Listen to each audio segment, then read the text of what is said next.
Hello everyone, my name is Vivek Sharma and today we're going to discuss about the most important issues of the day. The first article we have to discuss here is UGC Draft Regulation 2025. Second article में हम asset reconstruction companies के बारे में discuss करेंगे. Third article death penalties के बारे में discuss करेंगे एंड फोर्थ आर्टिकल में we gonna talk about Orissa के उदयगिरी एरिया के बारे में जहां पर आर्कियोलॉजिकल सर्वे ऑफ इंडिया को एक बुद्धिस्ट साइट मिली है. तो आइए एक एक करके इन सभी आर्टिकल को समझते हैं. अभी रिसेंटली यूजीसी ने अपनी एक ड्राफ्ट रेगुलेशन में यह कहा कि भाई वीसी के अपॉइंटमेंट में आपको एक नॉमिनी रखना पड़ेगा फ्रॉम यूजीसी. तो जिसको लेके बहुत सारी स्टेट जैसे पंजाब, तमिलनाडु और केरला ये रजिस्ट कर रही हैं. तो इसके पीछे क्या कारण है, हम सबसे पहले इसे समझते हैं. देखिए, तीन बेसिक प्रॉब्लम्स हैं. पहली, जो स्टेट का जो ऑटोनॉमी है इससे वो डिल्यूट होती है, बिकॉज स्टेट को ये पावर थी कि पहले वो वीसी को अपने अकॉर्डिंगली अपॉइंट कर सकते हैं. बट यहां पर रीसेंट रेगुलेशन में इन्होंने क्या किया कि पहले तो एलिजिबिलिटी के जो क्राइटेरिया है उसको एक्सपैंड कर दिया. 10 साल का एक्सपीरियंस यहां पर इंट्रोड्यूस कर दिया in field of industry, public administration and policy, academic qualification के अलावा. प्लस यहां पर यह मैंडेटरी कर दिया कि भाई आप यूजीसी के एक नॉमिनी को सिलेक्ट या सर्च कमेटी में यहां पे रखोगे. अब इससे वैसे तो यूजीसी अपनी स्टैंडर्डाइजेशन को इंप्रूव करने की कोशिश कर रही है वीसी के अपॉइंटमेंट की, बट कहीं ना कहीं ये स्टेट की ऑटोनॉमी किस पर्सन को अपॉइंट करना है एज अ वीसी उसको डिल्यूट करती है. दूसरा जो पॉइंट ऑफ कॉन्फ्लिक्ट है दैट इज फेडरलिज्म के प्रिंसिपल के अगेंस्ट जाता है, बिकॉज स्टेट को यहां पर ऑटोनॉमी होनी चाहिए थी जो कि फेडरलिज्म बेसिक स्ट्रक्चर का पार्ट है, ये उसको भी वायलेट करता है. तीसरी प्रॉब्लम यहां पे ये आती है कि भाई देखो, स्टेट यूनिवर्सिटी एक जो है, जैसे फॉर एग्जांपल तमिलनाडु में, वहां पर आपके सिंडिकेट्स, सिनेट्स एंड काउंसलर्स, इन सबको सिलेक्शन कमेटी या सर्च कमेटी में रखा गया है, बट कहीं भी यूजीसी की इन्वॉल्वमेंट की बात नहीं की गई है. तो जिस वजह से यहां पर state government not very willing to participate in this. अब यहां पर बात आती है कि हमारे पास लीगल ऑप्शंस क्या है. तो आर्टिकल 254 है इंडियन कॉन्स्टिट्यूशन का, ये कहता है कि भाई इन केस एक कॉन्करेंट टॉपिक पे अगर स्टेट और सेंट्रल गवर्नमेंट दोनों ही लॉ फ्रेम करती है तो सेंटर का लॉ प्रिवेल करेगा. बट इन केस गवर्नर ने यहां पर जो आपके प्रेसिडेंट है उनके कंसिडरेशन के लिए अंडर आर्टिकल 200 किसी चीज को रोका हुआ है, किसी एक्ट को या किसी बिल को रोका हुआ है, तो उस केस में यहां पर आपका जो स्टेट लॉ है, अगर प्रेसिडेंट की असेंट मिल जाती है तो वो प्रिवेल करेगा. तो यहां पर स्टेट लॉ तभी प्रिवेल कर सकता है जब प्रेसिडेंट के असेंट मिली हो, अदरवाइज नहीं. अदरवाइज स्टेट का लॉ इतना वैलिड नहीं है जितना आपका सेंटर का रहेगा. बट एक बात यहां पे ये आ जाती है कि सुप्रीम कोर्ट ने अपनी वेरियस गाइडलाइंस में ये बात डिपिक्ट की है, या आप साफ तरह से ये कह सकते हैं डिक्लेयर की है कि भाई अगर कोई सबऑर्डिनेट लेजिस्लेशन है तो उस केस में स्टेट लॉ आपका प्रिवेल करेगा. मतलब subordinate legislation in the sense कि भाई सेंटर ने, पार्लियामेंट ने लॉ फ्रेम किया और उसकी डिटेलिंग जो है किसी ऑर्गेनाइजेशन ने की है, तो उस केस में यहां पर आपका स्टेट लॉ प्रिवेल कर सकता है. In addition to this, Kalyani case में यहां पर सुप्रीम कोर्ट ने कहा था कि भाई यूजीसी की रेगुलेशन सिर्फ एक एडवाइजरी नेचर की होती है, अडॉप्ट करना या ना करना वो स्टेट के ऊपर आपका डिपेंड करेगा. In addition to this, section 26 जो यूजीसी का है वो साफ साफ ये कहता है कि भाई एकेडमिक स्टैंडर्ड्स को ये बिल्ड करते हैं, they are not dealing with VC. मतलब ऐसा वीसी के बारे में वहां पर कुछ लिखा ही नहीं हुआ. तो इस वजह से लीगल बैकिंग में तो कहीं ना कहीं ये आपकी चीजें फेल होती हैं. बट एक बात यहां पे ये आ जाती है कि भाई क्या चैलेंजेस हैं हमारे सामने अभी फिलहाल के लिए. अब वीसी एक इंपॉर्टेंट पोस्ट होती है जो पूरी तरह से आपके एकेडमिक कैलेंडर को हैंडल करते हैं. अब इनकी पोस्ट वहां पर खाली होना या टेम्परेरीली किसी पर्सन को वहां पर अपॉइंट करना कहीं ना कहीं एजुकेशन सिस्टम के लिए काफी नेगेटिव साबित होता है. तो अभी बहुत सारी यूनिवर्सिटीज में आपके परमानेंट वीसीज नहीं है, तो वो एक बड़ी प्रॉब्लम है हमारे सामने. एजुकेशन के ऊपर इसका डायरेक्ट इंपैक्ट है. साथ के साथ इस कन्फ्लिक्ट में सबसे बड़ी बात जो आती है कि भाई यूजीसी की रेगुलेशन को लेकर क्लैरिटी ना होना, तो यहां पर जुडिशियल एम्बिग्यूटी के कारण भी ये आपकी प्रॉब्लम और ज्यादा बढ़ती जा रही है. एंड इवन अगर आप देखें तो स्टेट गवर्नमेंट्स इसको इंप्लीमेंट करने से आनाकानी कर रही है. तो यहां कहा जाता है कि भाई क्या वे फॉरवर्ड हो सकता है. डेफिनेटली आपको स्टेट को ऑटोनॉमी देने की जरूरत है, बट इसको कहीं ना कहीं बैलेंस आउट करने की इस चीज से भी जरूरत है कि भाई नेशनल स्टैंडर्डाइजेशन भी एजुकेशन में चाहिए, दोनों के बीच में बैलेंस होना चाहिए। अब बैलेंस को क्रिएट करने के लिए you need to focus upon collaboration. तो एक दूसरे के साथ एक कोलैबोरेटिव फ्रेमवर्क बनाओ जहां पर सेंटर और स्टेट गवर्नमेंट अपने आप आपस में बैठ के इस चीज को रिजॉल्व करें। मोर ओवर आप एक बात कीजिए ना कि आप टारगेटेड रेगुलेशंस को लेके आओ, आप एकेडमिक मैटर यूजीसी को दो, एडमिनिस्ट्रेटिव मैटर स्टेट के पास रहने दो। Why you want to do this? और अगर फिर भी प्रॉब्लम सॉल्व नहीं होती है तो in that case supreme court का एक कॉन्स्टिट्यूशनल बेंच बनना चाहिए जो इस सभी प्रॉब्लम्स को एड्रेस करे। So this is the first article that you have to understand. आइए अब बात करते हैं सेकेंड आर्टिकल की। सेकेंड आर्टिकल में हम एसेट्स रिकंस्ट्रक्शन कंपनीज के बारे में बात करेंगे। अभी आरबीआई ने इसके लिए एक नई गाइडलाइंस इशू की है। अब इसको मैं बहुत प्यार से आपको समझाऊंगा। एक्चुअल में मान लीजिए एक बैंक है एसबीआई। इस एसबीआई बैंक से एक पर्सन ने लोन लिया। लोन लेने वाले पर्सन का नाम है विजय। लेट्स से विजय ने कुछ साल तक तो पेमेंट करी। इसने 10 करोड़ का 5 करोड़ का लोन लिया था, कुछ समय तक तो पेमेंट करी, फिर बाद में ये डिफॉल्ट कर गया। अब डिफॉल्ट करने के बाद बैंक को टेंशन होगी, बिकॉज 90 दिनों तक अगर ये डिफॉल्ट करता है तो बैंक को इसे एनपीए डिक्लेयर करना पड़ेगा। अब डिफॉल्ट इन द सेंस कि ना तो इसने प्रिंसिपल वापस किया ना इंटरेस्ट, तो इस केस में इसे एनपीए घोषित कर दिया जाएगा। अब ऐसे ही आपके अगर 12 महीने तक कोई भी एनपीए रहता है तो उसे हम सब स्टैंडर्ड एसेट की कैटेगरी में डाल देते। अब अगर सब स्टैंडर्ड कैटेगरी में कोई एसेट 12 महीने तक रहे उसे डाउटफुल कैटेगरी में डाल देते हैं और फिर उसे लॉस एसेट की कैटेगरी में हम डाल देते हैं। तो यहां पर इन एनपीए को लॉस एसेट ना बनने दिया जाए, इसी के लिए एसेट रिकंस्ट्रक्शन कंपनीज को बनाया गया है कि ये बैंक से बायलैटरल एग्रीमेंट के थ्रू या ऑक्शन के थ्रू इस लोन को खरीदेगा। Let's say loan plus principal मिला के 10 करोड़ रुपए यहां से विजय से लेने थे, तो यहां पर एसेट रिकंस्ट्रक्शन कंपनी कहते हैं कि ठीक है, मैं आपको 4 करोड़ देता हूं, आपने कुछ तो पेमेंट जो उसने की थी उसमें रिकवर कर लिया, आपका प्रिंसिपल अमाउंट प्लस आपको कुछ थोड़ा बहुत उस पर इंटरेस्ट मिल गया, मतलब 2 करोड़ उसने पे कर दिया था, 4 करोड़ का अभी भी प्रिंसिपल अमाउंट आपका बकाया था, तो मैं आपको टोटल 6 करोड़ का यहां पर आपको ऑफर दिया। एंड उसके बाद बाकी इस एसेट को चाहे मैं 7 करोड़ में बेचूं, चाहे 8 करोड़ में, चाहे 10 करोड़ में, वो मेरे ऊपर है। तो मींस यहां पर ये बैंक्स की जो बैड बुक्स है उसको क्लियर करने का काम करती है।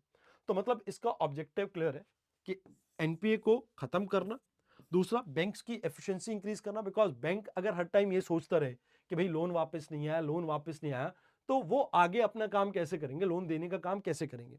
तो यहां पर lending activities, core lending activities को आगे कंटिन्यू करते रहे, उसके ऊपर ये फोकस करें।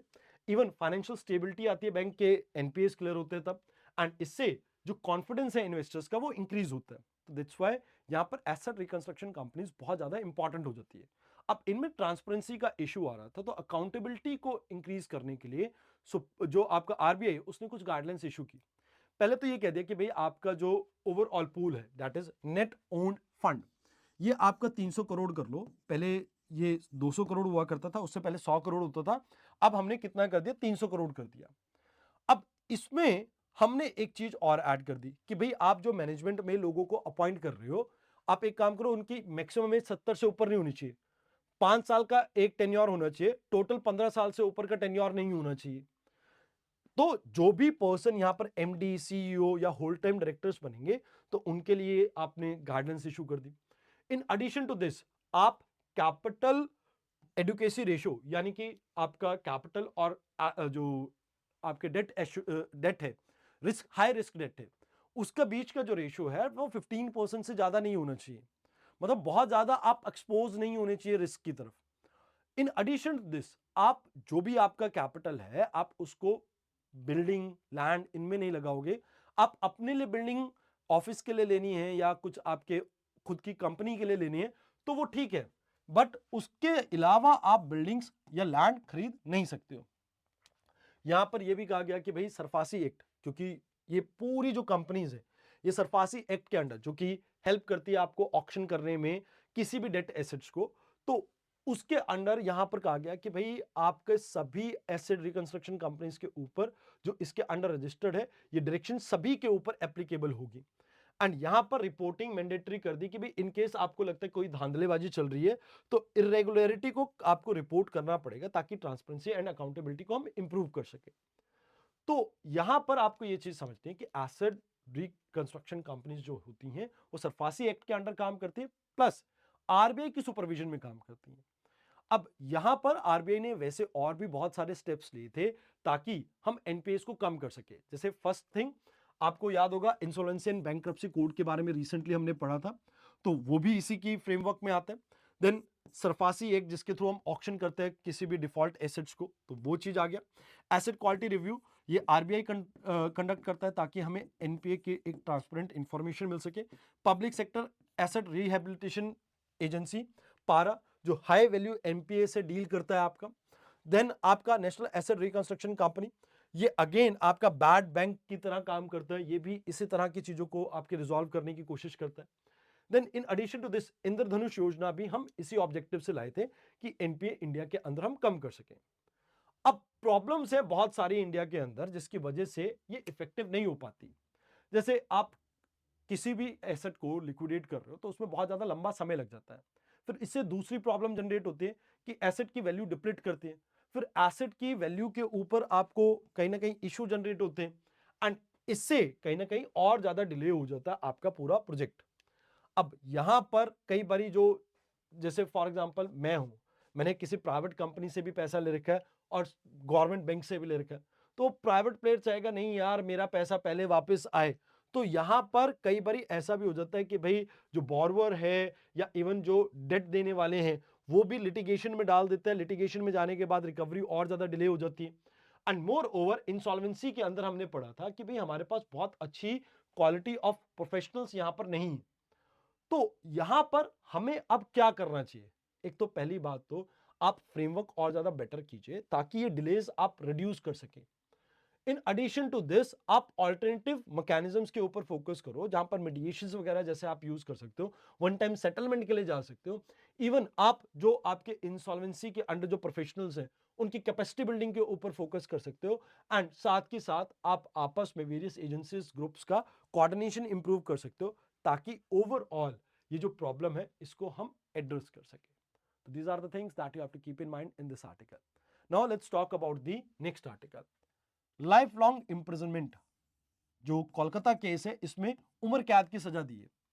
तो यहां पर आपको समझना होगा कि डेथ पेनल्टी है क्या। पहले एक पर्सन को लीगली मतलब एक लीगल प्रोसेस के थ्रू जब आप डेथ थ्रू पे पुट करते हैं दैट इज योर, आप ये कह सकते हो कि उसे डेथ पेनल्टी या कैपिटल पनिशमेंट की कैटेगरी में हम डालते हैं। अब इंडिया में ये rarest of the rare case में होता है। 1980 में एक बचन सिंह केस था और उस बचन सिंह केस में इस rarest of the rare doctrine को रखा गया था। अब rarest of the rare case कैसे? जैसे मर्डर केस हो सकता है, रेप एंड मर्डर केस हो सकता है, टेररिज्म हो सकता है और इवन वॉर अगेंस्ट नेशन, ये भी आपका एक ऐसा क्राइम है जिसके केस में पर्सन को क्या हो सकती है? फांसी की सजा। अब फांसी की सजा की अगर हम बात करें इसके ऊपर मेजर कुछ सुप्रीम कोर्ट की जजमेंट्स आई, जैसे निर्भया केस में फांसी की सजा को अपहेल्ड किया गया। But at the same time अगर एक पर्सन को बहुत लंबे समय से बार बार उसकी फांसी टाली जा रही है एंड उसको फांसी नहीं दी जा रही तो उसको एक मेंटल ट्रॉमा रहता है, तो उस केस में यहां पर कम्यूटेशन के बारे में बात की गई है। यानी ये आपका केस था Shatrunjan Chauhan versus union of India case. Even Bachan Singh case में जैसा मैंने आपको कहा rarest of the rare case की डॉक्ट्रिन आपकी आती है कि भाई आप यहां पर किसी का ह्यूमन राइट या ह्यूमन डिग्निटी या राइट टू लाइफ को वायलेट ना कीजिए, सिर्फ रेयरेस्ट ऑफ द रेयर केस में ही किसी पर्सन को फांसी देनी है। अब वैसे तो इसको लेके इंटरनेशनल एरिना में बात करें तो international convention covenant on civil and political rights, इसके हम सिग्नेटरी हैं। तो वहां पर कहीं ना कहीं कहा गया कि भाई कैपिटल पनिशमेंट को आप अवॉइड कीजिए। Even UN general assembly resolutions में भी ये बात कही गई है कि भाई डेथ पेनल्टीज बहुत ज्यादा कॉमन नहीं होनी चाहिए। अब अगर देखा जाए तो क्यों डेथ पेनल्टी देते हैं हम? पहली बात, हम डेटरेंस क्रिएट करना चाहते हैं कि भाई सेम तरह की मिस्टेक फिर से सोसाइटी में ना हो। दूसरी चीज, यहां पर हमारा फोकस ये भी है कि हम किसी तरह से रिट्रीब्यूशन यानी एक सेंस ऑफ जस्टिस प्रोवाइड कर सके विक्टिम और उसकी फैमिली को।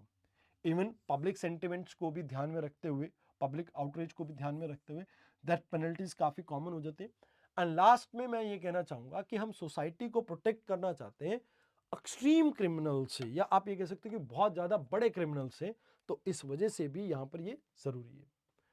अब वेरियस स्टडीज में हमें ये समझ में आया कि भाई ऐसा कोई प्रूफ नहीं है हमारे पास कि ये डेटरेंस क्रिएट करती है डेथ पेनल्टीज, क्योंकि सेम तरह के केसेस, निर्भया केस में फांसी हुई बट क्राइम तो फिर भी कोलकाता वाला हुआ, और इवन हर रोज ऐसे बहुत सारे क्राइम होते हैं एंड कुछ तो अनरिपोर्टेड ही चले जाते हैं। तो कहीं ना कहीं ये डेटरेंस वाली फिलॉसफी ठीक नहीं है। इवन अगर हम बात करें तो किसी पर्सन को अगर गलत सजा मिली है तो यहां पर we can not set the clock back. हम टाइम को रिवर्स नहीं कर पाएंगे, उस बंदे को वापस नहीं ला पाएंगे। इवन जुडिशियल सिस्टम का काम होता है कि भी हम रिफॉर्म के ऊपर फोकस करें, तो यहां पर हम रिफॉर्म का भी चांस नहीं देते हैं। इन एडिशन टू दिस, जो ह्यूमन राइट्स हैं या आप कह सकते हो राइट टू लाइफ है, ह्यूमन डिग्निटी की बात होती है, ये उसको भी वायलेट करता है। दैट्स व्हाई यहां पर ये कहा जाता है कि भी death penalties should not be allowed in any civilised society. जैसे महात्मा गांधी जी कहते हैं an eye for an eye can make a whole world blind, तो सेम बात यहां पर भी कही जाती है। अब यहां पर करने की क्या जरूरत है, तो आप एक काम कीजिए, आप सिस्टम को चेंज कीजिए, आप फोकस कीजिए कि ये पेट्रियार्कल नेचर ऑफ जो सोसाइटी है आप इसको चेंज कर सकें। वेयर एज जो विक्टिम सेंट्रिक अप्रोच है आप उसको प्रमोट कर सकते हैं, रिहैबिलिटेशन एंड रिफॉर्म इस अप्रोच के ऊपर फोकस कर सकते हैं जिससे आपको बेनिफिट मिल सकता है। आइए अब बात करते हैं आज के लास्ट आर्टिकल की। लास्ट आर्टिकल में we will be talking about diamond triangle, जहां पर आप ये कहते हैं कि उड़ीसा के अंदर बुद्धिज्म के सबसे बड़े चंक्स आपको देखने को मिलते हैं, that is Ratnagiri, Udayagiri and Lalitgiri. अब इसी में से एक रत्नगिरी में एक एक्सकवेशन चल रहा था आर्कियोलॉजिकल सर्वे ऑफ इंडिया का, और इसमें हमें एक्चुअल में एक बुद्धिस्ट मूर्ति मिली। बुद्धिस्ट मूर्ति भी क्या, बुद्धा का हेड मिला है, हाथ मिला है, एंड इवन एक वॉल के रेलिक मिले हैं हमें जो 8वीं और 9वीं सदी के थे। तो कहा जाता है कि भाई देखो यहां पर अगर हम फर्दर देखते हैं तो कुछ हमें विजुअल स्ट्रक्चर्स मिले, स्कल्पचर्स मिले, जो कि मेजरली हमें बुद्धिज्म के बारे में एक बेटर इंसाइट प्रोवाइड करती है। पॉसिबली ये एक चैत्य था जो कि श्राइन्स कहा जाता है बुद्धिस्ट का, जहां पर आप ये कह सकते हो कि ओवरऑल सेरेमिक असेंबलेज होती होगी शायद। अब इसमें आप एक चीज समझिए कि बुद्धिस्ट हेरिटेज के बारे में हमें यह पता लगा कि उड़ीसा के अंदर जो किंग अशोक है, यानी मौर्यन एम्परर जो अशोक थे और कलिंगा वॉर थी, उससे हम बुद्धिज्म को वहां पर कनेक्ट कर पा रहे हैं ठीक से। साथ के साथ कल्चरल एक्सचेंज के बारे में भी हमें पता लगता है कि भाई मरीन टाइम रूट और कल्चरल लिंक्स हमारे साउथ ईस्ट एशिया में थे, खासकर बाली, जावा और श्रीलंका जैसे एरिया में। एंड यहां पर नालंदा एज अ सेंटर की बात करें बुद्धिस्ट लर्निंग की, तो वहां पर आपको मेजरली महायान, तंत्रयान, इन ट्रेडिशंस की आपको कहीं ना कहीं रत्नगिरी में कहीं ना कहीं एक झलक देखने को मिल रही है। एंड यहां पर मोनेस्टिक कॉम्प्लेक्स के बारे में भी आपको पता लग रहा है जहां पर बुद्धिस्ट रेलिक्स आपको देखने को मिल रहे हैं। तो ये माइट भी एक एकेडमिक प्लेस भी हो सकती है या रिलीजियस इंपॉर्टेंस की कोई प्लेस हो सकती है, माइट बी अ पॉसिबिलिटी। अब यहां पर एविडेंसेस मिले हैं लाइफस्टाइल के, आर्ट के, आर्किटेक्चर के 5th से 13th सेंचुरी के बीच के, तो पॉसिबली यहां पर ह्यूशैंग से भी हम इसे रिलेट कर पाए, जो कि आपका 1638 एडी से 1639 एडी के बीच में आए थे। तो यहां पर बुद्धिज्म की बात की जाए तो अशोक काल में शुरुआत हुई थी, 8वीं से 10वीं सदी के बीच में ये फ्लरिश किया उड़ीसा के अंदर। एंड यहां पर आपको ओवरऑल हम बात करें तो साउथ ईस्ट एशिया के बाली, जावा, सुमात्रा से भी कनेक्शन देखने को मिलता है। तो these are the things that you have to keep in mind in this article. I hope आपको आज की डिस्कशन अच्छी लगी हो एंड आपको सभी चीजें समझ में आई हो। अगर समझ में आई है तो आज की वीडियो को लाइक जरूर से कर देना। आज के लिए इतना ही, धन्यवाद।